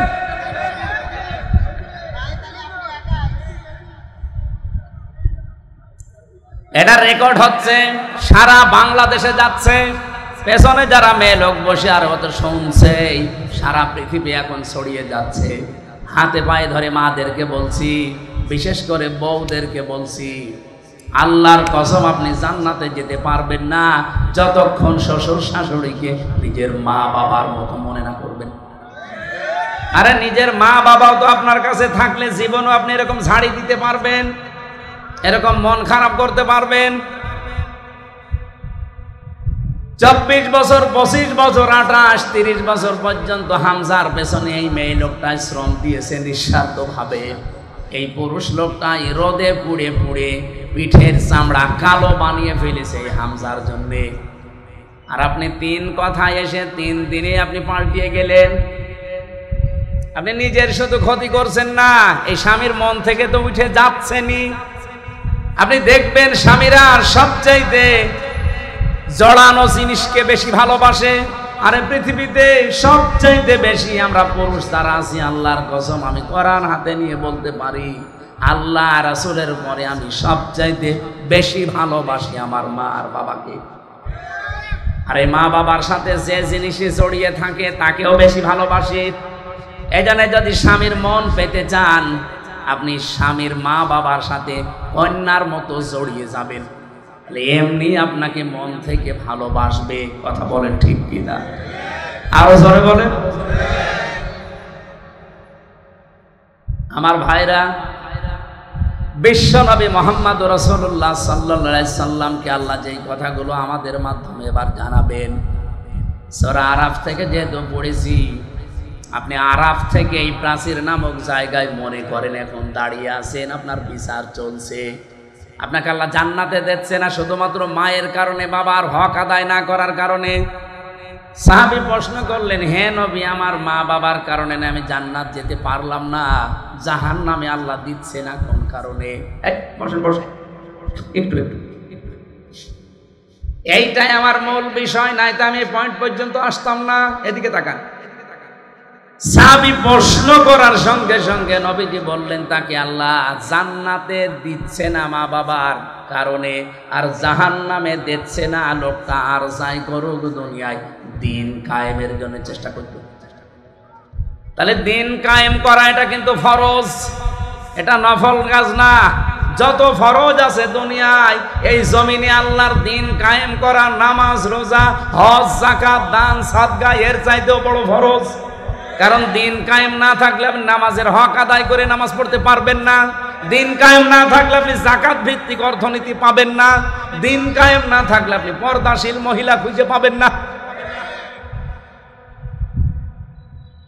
এখানে কোরআনে কারিমে আমি যতটুকু স্টাডি করে দেখলাম, আমি তো সে ছোটবেলা থেকে এর সাথে লেগে আছি, আমার এই মাথার ভেতরে কোরআনের যতটুকু জ্ঞান আছে আমি দেখেছি সব ফরজের বড় ফরজ আল্লাহর জমিনে দিন কায়েম করা।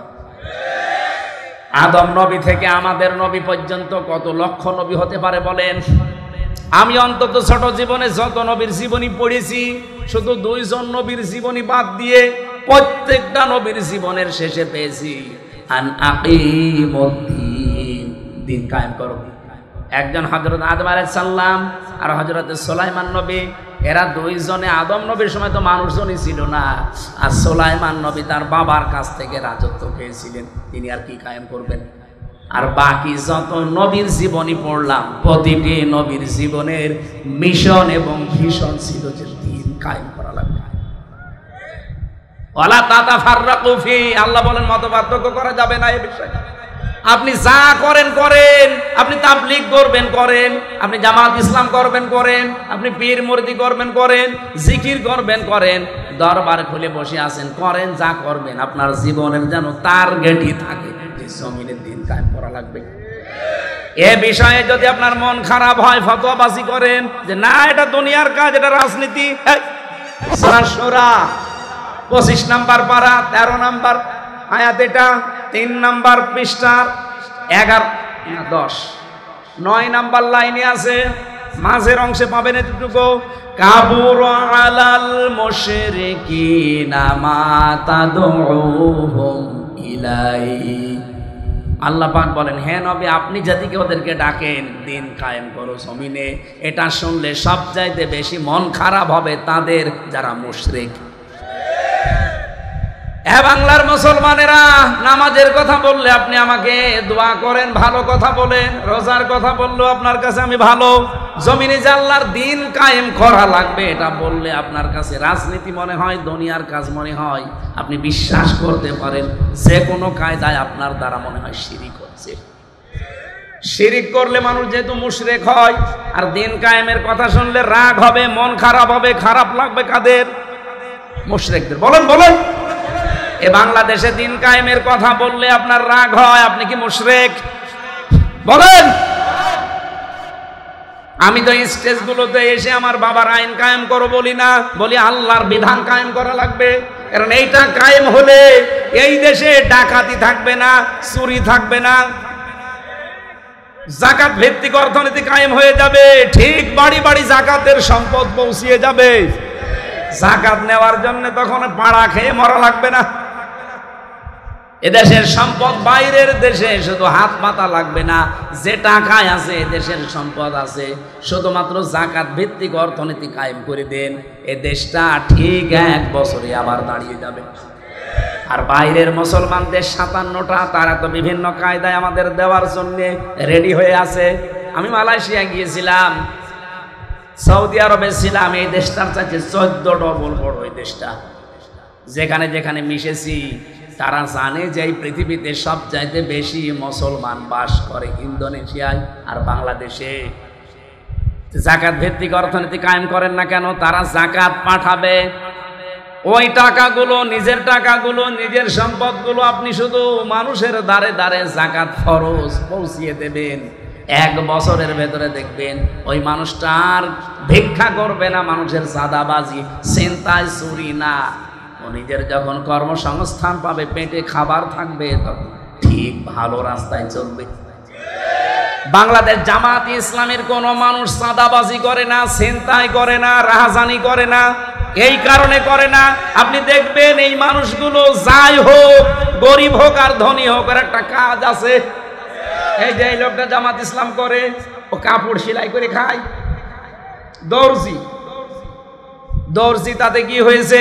পায়খানা সাফ করলেও সে মানুষ। আমি কাজ করে খাই, আমি মানুষেরটা আত্মসাৎ করি না। বাংলাদেশ জামাত ইসলামীতে এই দেশে যত মানুষ আছে দেখবেন, সে ধনী হোক, গরিব হোক, মধ্যপন্থার হোক, তার যে কোনো একটা কাজ আছে। আমি জামাত ইসলামী করি, এই যে ওয়াজ আমার কাজ না, এটা আমার দায়িত্ব, কিন্তু আমার একটা আলাদা কাজ আছে। আমার একটা ব্যবসা, 2টা ব্যবসা আছে, একটা বইয়ের, একটা কাপড়ের।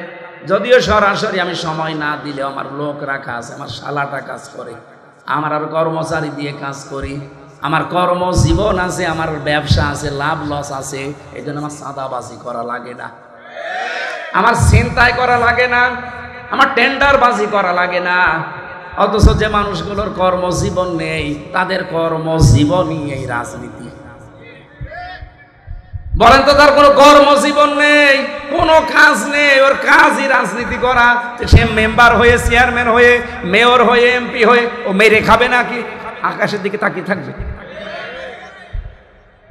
এই কারণে কুষ্টিয়ার কথা বলছি।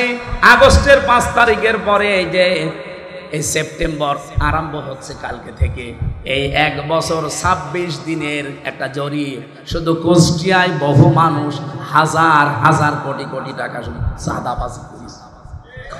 ওই জামাত ইসলামের একটা লোকের বিপক্ষে এটা তোলেন তো, সারা বাংলাদেশ দিয়ে দিলাম যান। আপনার বিরুদ্ধে কথা আসে কেন? কর্মজীবন তৈরি করেন, দরকার পায়খানা সাফ করেন, রাস্তা ঝাড়ু দেবেন, যে কোনো কাজে থাকবেন, শয়তান আপনাকে দিয়ে উল্টা পাল্টা কাজ করাতে পারবে না। কারণ কাজ যখন নেই তখনই শয়তান তাহলে টার্গেট করে। আপনাকে আমি ভালোবাসি, আপনার আখেরাত যেন নষ্ট না হয়। আরে ভাই, চাঁদাবাজি করে হয়তো আপনি 2 কোটি টাকার মানুষ হবেন, আপনার চাইতে আরো 5 কোটি টাকার মালিক ছিল অনেকেই, কিন্তু এখন বাড়িতেও থাকতে পারে না। আমি নিজে সাক্ষী, 620টা বাড়ি একজন মন্ত্রী ছিল। আগে যিনি মন্ত্রী ছিল, ভূমি মন্ত্রী আপনাদের ডিলু, উনি তো কবরে চলে গেছে। ওনার পরে একজন হয়েছিল চট্টগ্রামে বাড়ি, সাইফুজ্জামান জাভেদ। একবার বাইরের দেশে গেলাম, সিঙ্গাপুরে না মালয়েশিয়া যেন, হোটেলে উঠেছি নিচতলায়। হোটেল তো অনেক বড় বড় হোটেল, লিফটে নামা লাগে, 20 তলা, 25 তলা, 30 তলা, 118 তলা পর্যন্ত আছে মালয়েশিয়াতে। চিন্তা করলাম একটু নিচে যাই তো দেখি কি অবস্থা। নিচে এসে দেখি ওয়েটিং রুমে 2 জন শয়তান গল্প করছে। আমি গেছি, আমারে তো চিনে ফেলেছে, বলছে হুজুর সালাম আলাইকুম। ঠিক আছে, কি এখানে? হুজুর আমরা আগেই পালিয়েছি। অবস্থা দেখি আমরা আগেই পালিয়েছি। পালিয়ে আপনি এখানে কেন? আসি আমি। কত নাম্বার কামরায় আছেন? আসি এই হোটেলে আসি। আপনি কত নাম্বারে আছেন? আমার তো আর ওর মতো ভয় নেই, বললাম অমুক নাম্বারে আছি। আপনি এখানে হোটেলে এসে থাকেন, অথচ শুনেছি নাকি এই দেশে আপনার সাহেব পাড়া আছে, সিঙ্গাপুরে আপনার নিজের ফ্ল্যাট আছে, থাইল্যান্ডে আপনার বাড়ি আছে, আমেরিকায় বাড়ি আছে, কানাডায় বাড়ি আছে, আর বাংলাদেশের বিভিন্ন জেলায় সব মিলে সরকারি তালিকায় তার 620টা বাড়ি। আমার বাবার একটা বাড়ি মাত্র। তাই আমি এই 1 বছরের ভেতরে মনে হয় 2 মাসও বাড়ি থাকতে পারি না। 10 মাসে আমার রাস্তায় কাটে। আর আপনার 620টা বাড়ি কবে থাকবেন? আমারে বছর থাকা আগস্টের 5 তারিখ তো আপনারা সব দখল করে নিলেন। আমি 3 তারিখে রাতে পালিয়েছি। এই পর্যন্ত প্রায় 7 মাস চলছে। খুব গোপনে আছি, কেউ জানে না। আপনি শুধু দোয়া করেন। দোয়া? তোমার জন্য দোয়া আসবে মন থেকে? বদদোয়া আসবে? তো এখানে থাকেন টাকা, এখানে তো অনেক ভাড়া। উনি সেই কামরার কথা বলেছেন, যেখানে থাকে কমপক্ষে বাংলাদেশের টাকায় কমপক্ষে 50,000 টাকা প্রতিদিন। আমাদের 30,000 লাগতো। আমাদের তো 1 রুম, আর উনি ফ্ল্যাট নিয়ে থাকে। 50,000 টাকা প্রতিদিন ভাড়ায় 7 মাস চলতেছে একাধারে। অথচ নিজের বাড়ি তালা লাগানো, যে সাহেব পাড়া আছে তালা লাগানো, ওখানে থাকেন না। থাকবো? 20 লাখ বাঙালি আছে। যদি আমারে দেখে কোনোদিন বাইরে, পিটিয়ে ভর্তা বানিয়ে ফেলবে। এই হোটেল যেহেতু খুব সিক্রেট, কেউ আসে না এখানে, কারণ 3-4টা গেট পার হয়ে আসা লাগে। আবার সেন্সর লাগানো আছে, আপনি গেলেই ঢুকতে পারবেন না। আপনার চেহারা দেখবে, তারপরে কাজ করবে। ওটা আগে থেকে সিস্টেম করা। এখানে আসি জেলখানার মতোই প্রায়, শুধুমাত্র একটু খাওয়া দাওয়া ভালো, আর ওই মোবাইল চালাতে পারি। তাছাড়া আপনারা 3 বছর জেলে ছিলেন, ওই রকমই আছে। তাও তো অন্তত আপনারা কারারক্ষী দেখতেন। ওই যে জেলার সোফার আসতো, মাঝে মাঝে দেখা হইতো। আর আমরা জেলার সোফারও নেই। এতগুলো বাড়ি, আজ একটা বাড়িতেও থাকতে পারি না। এভাবে যদি কয়েক বছর কেটে যায়, আমার মনে হয় শেষ পর্যন্ত আমারও না খেয়ে মরা লাগবে। আমার ওই দিন থেকে বিশ্বাস হয়েছে 620টা বাড়ি আল্লাহর এই বান্দা নিজের বাবার টাকায় জীবনও বানায়নি। কথা বলেন না কেন? আপনি যারা 1 বছর 1 মাসের ভেতরে 1000 কোটি টাকার মালিক হয়ে গেছেন, সবই তো আপনার বাবার টাকা। এই জন্য আপনাকে বলছি, সময় কিন্তু পাল্টাতে বেশি দেরি হয় না। হঠাৎ করে যদি সময় পাল্টিয়ে যায় না, তখন দেখবেন এই 1000 কোটি টাকা তো যাচ্ছে, সাথে সাথে আরো 50,000 যাচ্ছে। জামাত ইসলামী বাংলাদেশের নাম বললাম, অনেকের মন খারাপ হয়ে গেল। আর ভাই একটা দেখান তো যে এরাও আপনার মতো চাঁদাবাজি করে খেয়েছে। কেন এদের কি অভাব নেই? এরাও 15 বছর আপনার মতো তো নির্যাতিত ছিল, আপনার চাইতে বেশি ছিল। আমি জামাতের একজনের পেয়েছি 313টা মামলা তার। আপনারও মামলা আছে 517টা পর্যন্ত আমি মামলা পেয়েছি এদেশে একজনের। আমি মাঝে মাঝে ভাবতাম, আল্লাহ 365 দিনে বছর শেষ, ওই এক একটা মামলার জন্য একটা করেও হাজিরা দেয়, 517টা কয় বছর হাজিরা দেবে? আমার মাত্র 2টা মামলা, তাই আমার হাজিরা দিতে দিতে জীবন শেষ হয়ে যাচ্ছিল। যদিও আমার মামলা এখন প্রায় সব খারিজ হয়ে গেছে। রাষ্ট্র আমাকে ঘোষণা দিয়ে জানিয়েছে যে আপনার সাথে এর কোনো সম্পৃক্ততা পাওয়া যায়নি, আপনি নির্দোষ। আমি যদি নির্দোষী হয়ে থাকি, 2 বছর 3 বছর আমার জীবন থেকে কেড়ে নিলেন, ওই জীবন সময়টা ফেরত দেন।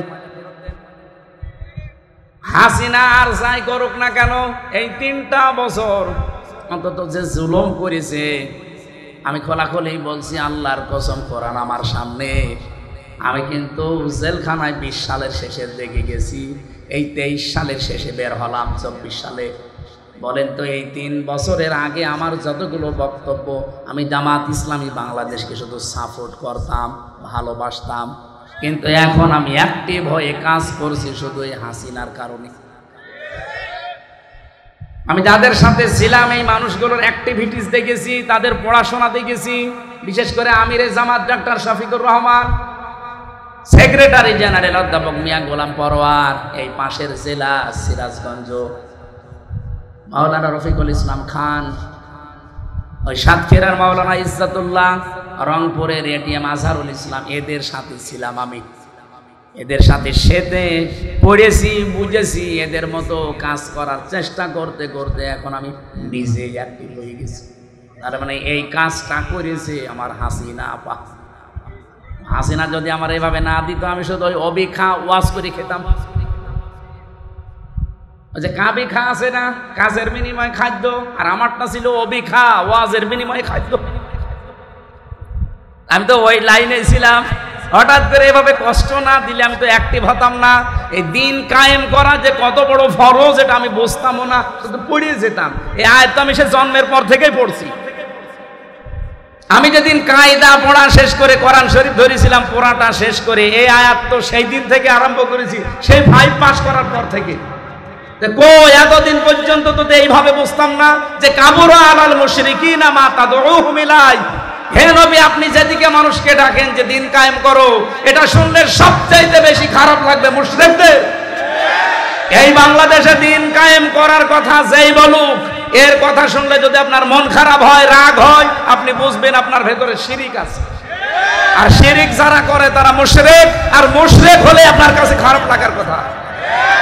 আপনি বলেন, কই আমি তো শিরিক করি না। অবশ্যই করেন, না এটা আপনার কাছে খারাপ লাগে কেন? কোরআন শরীফ কি মিথ্যা হবে? এই জন্য আপনি শিরিক করছেন, আপনি আগে মুক্ত হন, তাহলে আপনার কাছে দিন কায়েমের কথা শুনলে আনন্দ লাগবে, মন খারাপ হবে না। আর আপনাকে আল্লাহ নিয়ে আসবেও না। এই আয়াতের শেষের শব্দ আল্লাহু ইয়াজতাবি ইলাইহি মাইয়াশা। আল্লাহ পাক যাকে ইজতিবা করেন, মানে মনোনীত করেন, পছন্দ করেন দিন কায়েমের জন্য, তাকে আল্লাহ এই কাজে লাগান। ওয়াহদি ইলাইহি মাইয়ুনিব। কিন্তু আমার আল্লাহ দেখেন যে এর মন আছে কিনা। আপনি যদি মন থেকে ফিরে আসেন, আল্লাহর দিন আমি কায়েম করবই, চেষ্টা করে যান, তখন আল্লাহ আপনাকে এই কাজে লাগাবে। বাংলাদেশে সবাই কি দিন কায়েমের পক্ষে? বলেন বলেন। 18 কোটি মানুষ, এখন মাত্র 7 কোটি 20 লাখ মানুষ। এই যে জরিপ 3 দিন আগে, 7 কোটি 20 লাখ মানুষ এখন চাচ্ছে যে দিন কায়েম হোক। আর বাকিরা এখনো চাই না। আমি বিশ্বাস করি আয়াত দ্বারা, সূরা শুরা 13 নম্বর আয়াত, এই বাংলাদেশে এই 20 কোটি কি 7 কোটি 20 লাখ মানুষকে আমার আল্লাহ অলরেডি তার দিন কায়েমের জন্য নির্বাচিত করেছে তাদের মন দেখে। তারা যেহেতু ইলাইহি উনিব, মন থেকে ফিরে আসতে, উনিব না ইউনিব, ইলাইহি ইউনিব, যারা মন থেকে আল্লাহর দিকে ফিরে আসতে চায় তাদেরকে দিন কায়েমের কাজে আল্লাহ লাগিয়ে দেন। আর বাকি এখনো যাদেরকে আল্লাহ নির্বাচিত করেনি, পছন্দ করেনি, তারা আসতে পারে নাই, তাদেরকে আহ্বান জানাচ্ছি, মন তৈরি করেন, জীবনের টার্গেট বানান যে আমি 200 বছর বাঁচবো, দিন কায়েম হবে না, আমি বেঁচে থেকে লাভ কি? আল্লাহর বিধানে যদি কায়েম না হয় জমিনে, আমি তো অন্তত 100 বছর পরে মরে যাব, কিন্তু জমিন তো এইভাবেই থেকে যাবে, শয়তানরা চালাবে না। আমি যতদিন আছি আমার টার্গেট এইটা যে জমিনে কি করে আল্লাহর দিন কায়েম করা যায়। একটু মন চায় না, চর্ম চোখে দেখতে মনে চায় না যে কোরআন দিয়ে চললে দেশটা কেমন লাগে?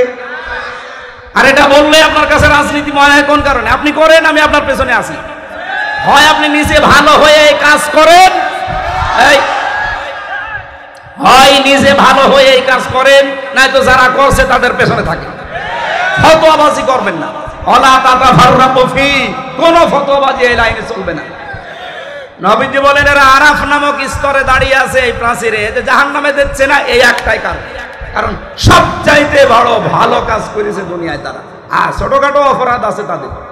এই জন্য আরাফ সূরা থেকে তাফসীর শুনবেন, এই বিষয়টা আপনি নিজেকে ভাবেন তো, এই প্রাচীরের উপরে আপনি আমি দাঁড়িয়ে আছি, হয়তো মা বাবার সাথে খারাপ আচরণ করেছি, তাদের হক আদায় করি না, জান্নাত আল্লাহ দেবে না, জীবনও দেবে না, জাহান্নামও দিচ্ছে না, শুধু দিন কায়েম করার চেষ্টায় ছিলাম এ কারণে। এখন এখানেই যদি দাঁড়িয়ে থাকা লাগে, তা আমার মতো কপাল পোড়া কেউ আছে? এই জন্য এখন থেকে সংশোধন হওয়ার সময়।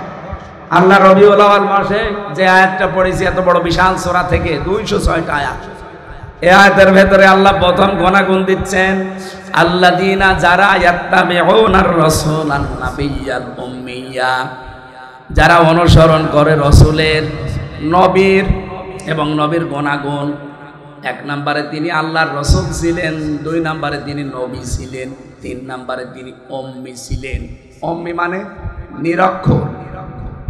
এভাবে আমাদের মতো তিনি লিখে পড়ে এভাবে পাশ করেননি, কিন্তু এই পৃথিবীতে সবচাইতে জ্ঞানী মানুষ বলা হয় সব দিক থেকে মুহাম্মাদুর রাসূলুল্লাহকে।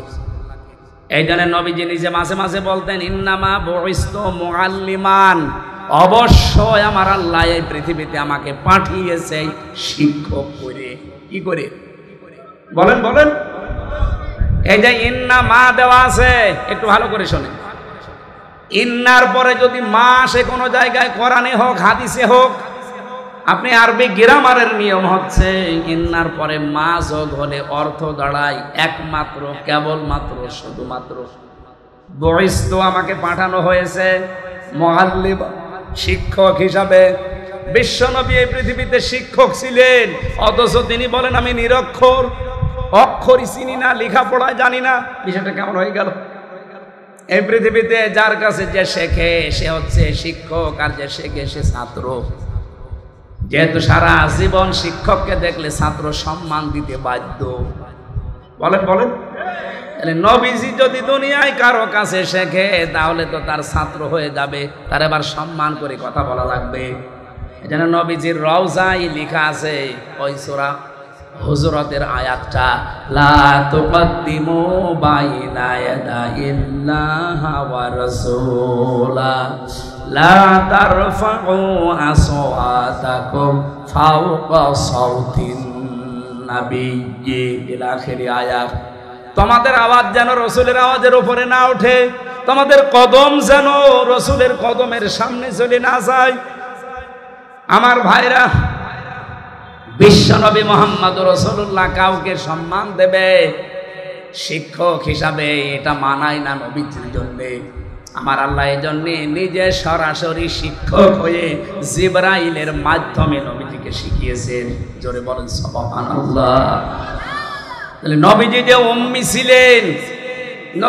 উম্মি ছিলেন, এটা তার দর্শনীয় না, এটা তার একটা মর্যাদার পথিক, যে লেখাপড়া দুনিয়ার মানুষের কাছে না করেও তিনি মহান শিক্ষক। আল্লাহ রাব্বুল আলামিন এবার জানিয়েছেন আল্লাযী ইয়াজিদুনাহু মাকতুবান ইনদাহুম ফিত তাওরাতি ওয়াল ইনজিল। আজ ইহুদি খ্রিস্টানরা আপনার কাছে এসে মানতে চায় না, অথচ ওদের ইনজিল ওদের তাওরাতের ভেতরে আপনার পরিচয় আমি লিখে দিয়েছি যে এই গুণাগুণগুলো আমার নবীর আছে, তোমরা মিলিয়ে নাও। যতগুলো গুণাগুণ আল্লাহর নবীকে আল্লাহ দিয়েছিলেন তার ভেতরে এক নম্বরে ইয়ামুরুহুম বিল মারুফ, তিনি ভালো কাজ বা পরিচিত কাজের আদেশ দিতেন। ওয়ায়ানহাহুম আনিল মুনকার, অন্যায় কাজগুলো তিনি বাধা দিয়ে বন্ধ করে দিতেন। বলেন তো 54 বছরে কি আমরা অন্যায় কাজ বাধা দেওয়ার মতো শক্তি সামর্থ্য তৈরি করতে পেরেছি? কি করেছি? অনুরোধ যে ভাই এটা না করলে ভালো হয়। আপনার বিবেকে কি বলে? ইসলামের কোন কাজ কি অনুরোধ না আদেশ? 92% মুসলমানের দেশে যদি ইসলাম আদেশের জায়গায় যেতে না পারে, খালি অনুরোধের জায়গায় থাকে, আপনি কবে আবার কি করবেন? সারা জীবন খালি অনুরোধই করে যাবো, সলিমুদ্দিন নামাজ পড়ো। আমরা এবার ইসলামকে শুধুমাত্র অনুরোধের জায়গা না, ওয়ায়ানহাহুম আনিল মুনকার, অন্যায় কাজে আমরা বাধা দিতে চাই। কথা বলেন না কেন? নবীজির যে সমস্ত কাজগুলো ছিল তার অন্যতম কাজ হচ্ছে ভালো কাজে বা পরিচিত কাজে তিনি আদেশ দিতেন, অন্যায় কাজে বাধা তৈরি করতেন। ওয়ায়ুহিল্লু লাহুমুত তাজ্জিবাত, পবিত্র যত জিনিস আছে, এর আগে অনেকগুলো জিনিস হারাম ছিল অথচ পবিত্র, এই বিষয়গুলো তিনি উম্মতের জন্য হালাল করে দিতেন। ওয়ায়ুহাররিমু আলাইহিমুল খাবাইস, অপবিত্র জিনিস যেগুলো, নাপাক জিনিস, এগুলো তিনি হারাম ঘোষণা করতেন। এই যে বিড়ি, যেটি যদিও হারাম না কিন্তু এটা অপবিত্র জিনিস, এটা অবৈধ একটা জিনিস, এটা অনেকগুলো ক্ষতির কারণ। একটা লাঞ্চ নষ্ট হয়ে যায়, আর একটা মুখে দুর্গন্ধ তৈরি হয়, অর্থের অপচয় হয়, অনেকগুলো ক্ষতির সম্ভাবনা এর দ্বারা। এই জন্যে এইটাও খাবাইসের ভেতরে অন্তর্ভুক্ত। তিনি সরিয়ে দিয়েছেন, তুলে নিয়েছেন তোমাদের উপর থেকে এমন বোঝাসমূহ, ওয়ালাগলাল আল্লাতী কানাত আলাইহিম, যেগুলো তোমাদেরকে বাঁকা করে রেখেছিল, ওগুলো সব তিনি তোমাদেরকে আল্লাহর পক্ষ থেকে আদেশ দিয়ে দিয়ে সরিয়ে দিয়েছে। ফাল্লাযীনা, সুতরাং এখন তোমাদের উচিত হবে আমানু বিহি, তার উপরে বিশ্বাস করা, ওয়াজ্জারুহু ওয়া নাসারুহু, এই মানুষটা এখন আর নেই কিন্তু তার অনুসারীরা আছে, আলেমরা। পৃথিবীতে যদি এখন এই আয়াত কেউ মানতে চায় তাহলে নবীর উত্তরাধিকারী আলেম যারা, এই পৃথিবীতে নবীর নায়েবে রাসূল যারা, তাদের উপরে বিশ্বাস করা, তার মানে তাদের কথাগুলো মেনে চলা, তাদেরকে সাহায্য করা, সহযোগিতার জন্য তাদের শক্তি সামর্থ্য বৃদ্ধি করা। এরপরে আল্লাহ দিয়েছেন ওয়াত্তাবাউ, অনুসরণ করা, আন-নূর আল্লাযী উনজিলা মাআহু, তারা যে নূর নিয়ে এসেছে সেই নূর, তার মানে কোরআনে কারীম। উলাইকা হুমুল মুফলিহুন, এগুলো যদি দুনিয়ায় বাস্তবায়ন করে যেতে পারো, আমি আল্লাহ গ্যারান্টি দিচ্ছি তোমরা সফল হবে। জোরে বলেন সুবহানাল্লাহ। নবীজি বলেন কোন মানুষ ইমানদার এখনো পর্যন্ত হতে পারে নাই যতক্ষণ তার কাছে তার ছেলে মেয়ে, স্ত্রী পুত্র, সন্তানাদি, এমনকি দুনিয়ার সব মানুষের চাইতে আমি নবী বেশি ভালোবাসা মহাব্বতের জিনিস না হব। আল্লাহ আমাদেরকে হাদিসটা দুনিয়ায় এখনই মেনে চলার তৌফিক দেন, বলেন আমিন। আল্লাহুম্মা আমিন। লা ইলাহা ইল্লা আনতা সুবহানাক ইন্নী কুনতু মিনাজ জালিমিন। রব্বুল আলামিন পাবনা জেলার ঈশ্বরদী থানা মোলাডলি ফরিদপুর এলাকার দিকে একটু তাকাও। কোরআনের কথাগুলো যেভাবে এরা চাতক পাখির মতো বসে বসে শুনেছেন, মেহেরবানি করে কথাগুলো আমলের তৌফিক দাও। সওয়াবগুলো তুমি নবীজির রওজায় পৌঁছিয়ে দাও। যত মানুষ এই মাহফিলটার জন্য চেষ্টা চালিয়েছে প্রত্যেককে ওমরের মতো কবুল করে দাও। সম্মানিত মা বোনদেরকে খাদিজার মতো, আয়েশার মতো বানিয়ে দাও। আমি সহ যারা অসুস্থ আছি আমাদেরকে শেফায়ে কামেলা আজেলা নসিব করে দাও। আল্লাহুম্মা গফিরলি ওয়ারহামনি ওয়াহদিনি ওয়াফিনি ওয়ারযুকনি ইয়া রাব্বাল আলামিন।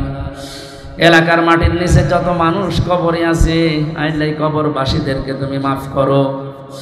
বিশেষ করে জানাবে ধন মিয়া ভাই, এলাকার যুবকদেরকে সাথে নিয়ে কোরআনে কারীমের সুন্দর আয়োজনে যারা আঞ্জাম দিল, এ মানুষগুলোর জীবনের অভাব দূর করে দাও। যুবকদেরকে তুমি উত্তম এবং জায়েজ কর্মজীবন তৈরি করে দাও, এরা যেন হারাম কোন রাস্তায় না যায়, হালাল রাস্তায় থাকার সুযোগ দাও। আল্লাহ তাআলা কোরআনের সাথে সম্পৃক্ত যারা, কোরআন যারা কায়েম করতে চায় জমিনে, এরকম জায়গায় আমাদের মিলে মিশে থাকার সুযোগ করে দাও। চর্ম চোখে তোমার কোরআনের বিধান যদি দেখতে না পারে দুনিয়ায় বেঁচে থেকে আমাদের কি লাভ? আমরা চর্ম চোখে যেন দেখতে পারি তোমার কালাম দিয়ে দেশটা চলছে, কি যে একটা জান্নাতের পরিবেশ তৈরি হবে, ওটা না দেখে তুমি আমাদের মরণ দিও না। পৃথিবীতে বিভিন্ন দেশে আমি গিয়ে দেখেছি কোরআনের পূর্ণাঙ্গ আইন চলে না, যতটুকু চলে এর কারণে যে শান্তিতে তারা আছে। আমাদের দেশে পূর্ণাঙ্গ কোরআনের আইন চলার মাধ্যমে এই বাংলাদেশটা তুমি মেনি জান্নাত বানিয়ে দাও। বারাকাল্লাহু লানা ওয়া লাকুম ফিল কোরআনিল আযীম। আলহামদুলিল্লাহি রাব্বিল আলামিন। লা ইলাহা ইল্লাল্লাহু মুহাম্মাদুর রাসূলুল্লাহ।